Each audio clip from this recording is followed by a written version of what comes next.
Zikir bersama dan berdoa setelah sholat, benarkah tidak ada dalilnya? Sebelum lanjut menonton, jangan lupa klik subscribe, nyalakan lonceng, like, komen, dan share. Semoga bermanfaat. Ini masalah sebenarnya bukan masalah, tapi memang ada saja yang suka cari masalah, sehingga alim dan awam sama-sama susah. Praktik keagamaan di beberapa masjid maupun mushola dianggap bid'ah, yaitu zikir bersama imam yang dilakukan setelah sholat berjamaah. Bahkan sekedar berdoa setelah sholat pun dianggap dolalah. Benarkah? Ini tidak benar. Saya ulangi, tidak benar. Kalau masih ada yang kekeh dengan klaim prematur seperti ini, maka saya dapat katakan bahwa yang bersangkutan itu wawasan dalilnya kurang. Kalaupun dia hafal Al-Quran dan banyak hadis, berarti bacaan tersebut tidak lewat dari tenggorokan. Untuk zikir dengan suara keras atau jahar setelah sholat, maka terdapat sebuah hadis yang diriwayatkan oleh Imam Baihaqi bahwa Nabi SAW dan Al-Adra' melewati seorang lelaki di masjid yang sedang berzikir dengan suara keras. Al-Adra' bertanya kepada Nabi SAW, "Ya Rasulullah, barangkali orang ini ria." Nabi menjawab, "Lakinnahu awwah." Tidak, tetapi justru dia banyak berdoa. Ibnu Zubair juga pernah berzikir dengan membaca zikir tertentu setelah sholat. Kemudian ia menyatakan bahwa Nabi SAW membaca zikir tersebut setelah setiap selesai sholat. Jika Abdullah bin Zubair menyatakan demikian, berarti beliau mendengar zikir yang dibaca oleh Nabi. Dengan kata lain, Nabi membaca zikir tersebut dengan suara jahar.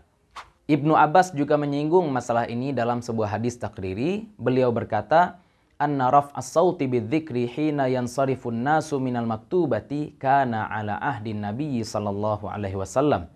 Sesungguhnya meninggikan suara zikir setelah umat selesai melaksanakan sholat wajib sudah ada sejak masa Nabi sallallahu alaihi wasallam. Dan di dalam riwayat-riwayat tersebut tidak dijelaskan apakah zikir jahar tersebut dilakukan dengan satu komando atau tidak, bersama-sama ataukah sendiri-sendiri. Yang penting zikir dilakukan dengan suara lantang. Maka jika dalilnya bersifat mutlak, umum, dan tidak ditemukan dalil spesifik yang melarang salah satu bentuk praktik, maka kita tidak boleh bid'ahkan ataupun haramkan sesuatu yang tidak diharamkan agama. Itu namanya lancang, melangkahi otoritas peletak syariat. Apalagi Nabi SAW sendiri menyatakan, "Yadullahi ma'al jamaah." Yad Allah adalah bersama jamaah. Redaksinya umum dan dapat diterapkan pada hal apapun yang bisa dilaksanakan secara bersama-sama dan berjamaah selama tidak ada dalil spesifik yang melarangnya.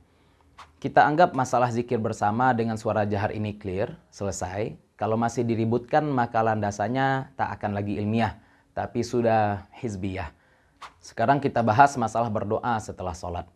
Untuk menjawab ini saya nukilkan hadis Nabi SAW dari Mu'adz bin Jabal radhiyallahu anhu. Beliau bersabda, "Ya Mu'adz, wallahi inni la uhibbuka, thumma usika ya Mu'adz la tada'anna fi duburi kulli shalah taqul Allahumma a'inni ala dzikrika wa syukrika wa husni ibadatik."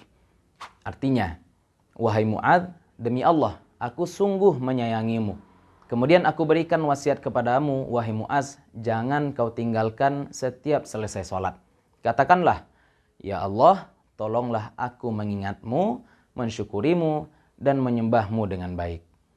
Jadi jelas di hadis ini bahwa doa itu dibaca setelah sholat, bukan hanya di penghujung sholat ataupun setelah tahiyat menjelang salam. Jadi kalau ada yang katakan bahwa tidak ada sunnahnya berdoa setelah sholat, maka balik kepada klaim saya di awal. Wawasan dalilnya kurang, atau dia itu tahu dalil namun tak lewat dari tenggorokannya. Nah, jika doa bersama setelah sholat itu nyata sunnahnya, apakah doa itu dilakukan dengan sir atau jahar, sendiri-sendiri atau bersama-sama? Terkait volume suara, maka kita akan kembali kepada komentar Nabi SAW terhadap sahabat beliau Zulbijadain yang berzikir dan berdoa dengan suara keras. Kemudian Nabi SAW berkomentar, "Innahu awwah." Sesungguhnya dia adalah orang yang banyak berdoa.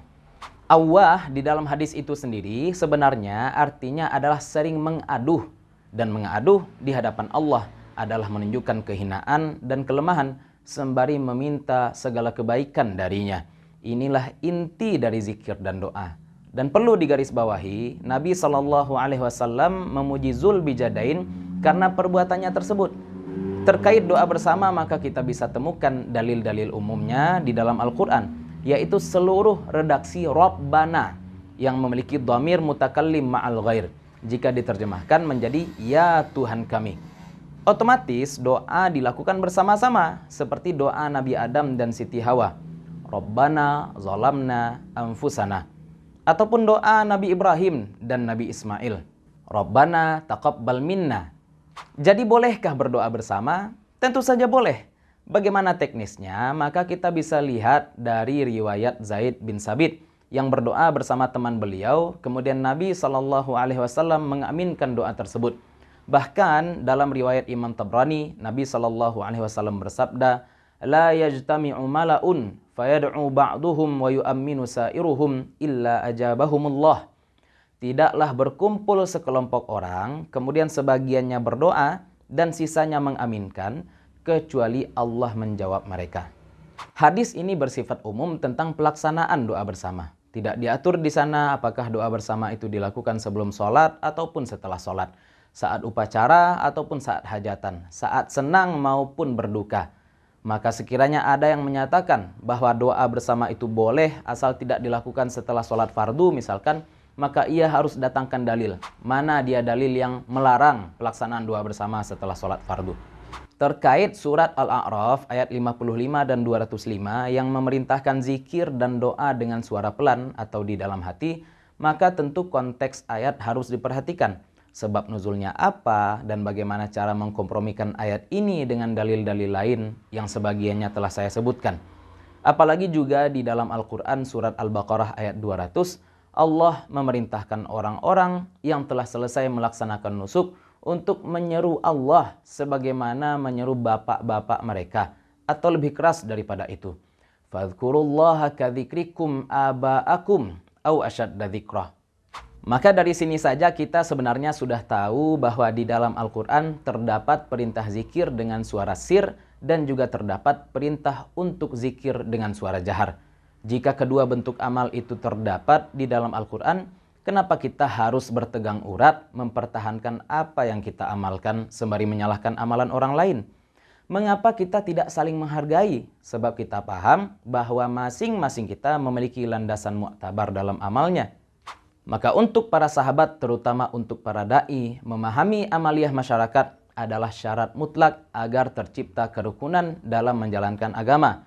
Jika datang kita ke masjid yang mengamalkan doa dan zikir berjamaah, ikutlah. Jika ternyata doa dan zikirnya sendiri-sendiri, juga ikutlah. Jangan sampai awam bertikai gara-gara sahibul mimbar. Pahami bahwa mimbar itu merupakan tempat menyampaikan wasiat agar umat bertakwa, bukan menyampaikan agitasi sehingga umat menjadi bertengkar. Wallahu ta'ala a'la wa a'lam, wallahul muwaffiqu ila aqwamit thoriq, fastabiqul khairat. Wassalamualaikum warahmatullahi wabarakatuh. Jangan lupa subscribe, like, komen, dan share. Semoga video ini dapat mengurai yang kusut serta mendamaikan yang bertikai.